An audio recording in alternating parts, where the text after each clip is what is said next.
I am the self-help hacker. I've mentioned mental hygiene on this channel. I've shared with you, sort your stuff out. There's trauma in your life, in your childhood, your teenage years, that you may have never really dealt with. Maybe that your father wasn't quite there for you, or he was abusive or not supportive, or maybe someone hurt you, and maybe your parents just kind of dismissed that, and you never got to sort that out professionally with a psychiatrist or a counselor, that sort of thing. And ultimately, when you don't deal with the mental hygiene, what's in between your ears, with the mental floss, when you don't deal with that, a lot of times you'll find yourself trying to overcome it or mask it or deal with it or control it somehow, but ultimately something else ends up controlling you, like anxiety and or depression. Obviously, I'm just a random guy on the internet. I've got no degree. I'm not a professional of any sort. I'm truly just a random guy on the internet.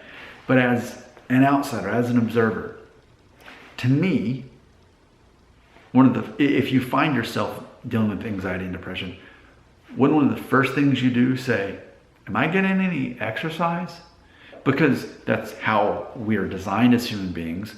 If we're not moving, then ultimately we start turning inward, and it's hard to be happy when you're not exercising. That's one of the, and imagine we're living in 2020, a time when we don't have to exercise, and food is easily right there. So food is no struggle for most people, at least here in the United States. Most, definitely there are people who live in poverty, but most people don't need to exercise.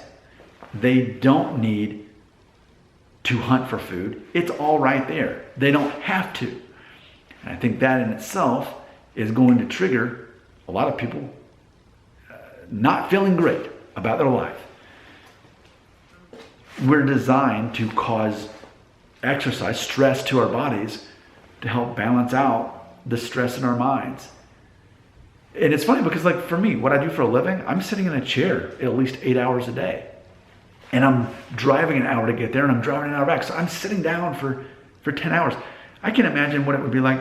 And only recently did I actually join a gym and start regularly going. And I was kind of like running and stuff every once in a while. But now I'm like nearly every day I'm doing a workout. And if you can believe it, oh man, I have more energy. I'm happier. You know, I have new goals that I get to look forward to. But to me, that's a thing. It's like, if I was dealing with anxiety or depression, which I'm not, I survived an existential crisis last year. That was its own thing, but that wasn't the same, I believe, as depression and anxiety. But ultimately, it's a matter of step one, mental floss. What's the wound that happened to me when I was a kid or a teenager? Who's the person I haven't forgiven?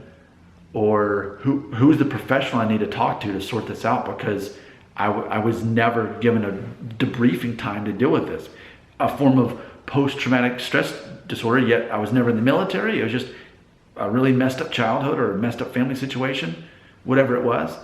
First step is you sort that out. You start talking about it with a professional. You recognize, you take the power away from it by acknowledging that happened and it wasn't cool. And it's scarred you, but there is healing that can come from addressing that. That's step one, right? Step two, if not doing it at the same time, then you start exercising. Even if it's just walking a mile a day, if you're not exercising, I don't understand how your brain can be happy. So it seems those would be the first two things that you would do in that situation. Now, if you're still depressed and are dealing with anxiety beyond that, okay, fair enough. But as a random guy on the internet, as an observer, I would say, have you sorted those things out? Have you dealt with the mental floss? What's the wound that you haven't dealt with, the suppressed trauma, whatever it is? And are you exercising regularly in a healthy way? Not overdoing it, not spending 5 hours in the gym every day, because obviously then that shows its own problem. But I feel in my own life, and the many people I have met with depression, anxiety, and or dealing with addiction issues, including alcohol, drugs, and or pornography, which a lot of people won't address as an issue. I would definitely address that's an issue that people are dealing with. And it's toxic to them and their identity. And if that were to come up in the comments more, maybe I would talk about it more. But so far, I'm reading the room, and that's not a topic people are really bringing up, so I'm not talking about it a lot yet. But I can if I need to. I have a lot to say about it. But ultimately, I have yet to meet one person in my life who's dealing with addiction and or anxiety and or depression who, step one, dealt with the mental floss, the trauma that they never sorted out. Usually, if you start talking to them, you're going to find out who the person is that they need to forgive, or who abandoned them, who hurt them. There's a wound, and it, usually a few questions in, you'll find that. And then a lot of times we go, well, hey, life's crazy and bad stuff happens to all of us. Here's the thing that happened bad to me, but I'm not depressed or anxious. You found a way to sort it out somehow, and I'm happy. But a lot of people weren't able to do that. They didn't have a way to do that, and you did. And I'm glad that you're the exception to the rule, but there's a lot of people who simply haven't done this. Mental floss. Get that junk out. Talk about it. Deal with it. Take its power away. I've yet to meet a person dealing with addiction, depression, anxiety that's done this and also exercises, moves their body in a healthy way. I've never met a person who has those issues and who also did those first two steps. Because if I did, then that helped them recover that. As Dr. Phil says, to sort of behave your way into a better life, making different decisions, making, instead of self-destructive decisions that keep holding you back. Like I always like to talk about what I call confidence crutch. No one likes me because my nose is too big, my ears stick out, I'm not tall enough, I'm too short, I can't grow a beard, I'm too hairy, whatever the thing is. And it's almost like people are just trading their own confidence crutches in the comment section sometimes.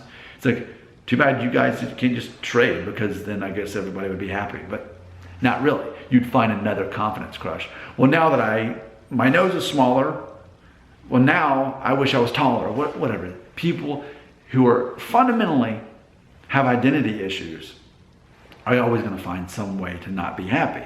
Because, again, mental floss. What's the thing you're not dealing with that you're not talking to a professional about?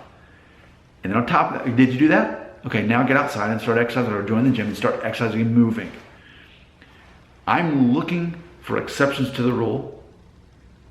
But again, I think the exceptions to the rule are the people who found a way to deal with it to begin with, the mental floss thing. I think that's generally how it works. But most people, instead, man, I'm depressed, I'm anxious, and then they just sit on the thing inside their brain that they're not dealing with. And then they don't exercise either, and everything starts getting darker. I say, though, you have more power over your life than you think. I say, as a random guy on the internet, I'm asking you straight up, and don't necessarily leave me a comment, but just in your mind right now, think, have I done the mental floss thing? Have I dealt with a professional about the wound? Have I acknowledged that the wound exists? And am I getting out there and moving around? Because we're designed to do that, instead of sitting down for a minimum of at least 10 hours a day and then coming home stressed out. Your comments are right here.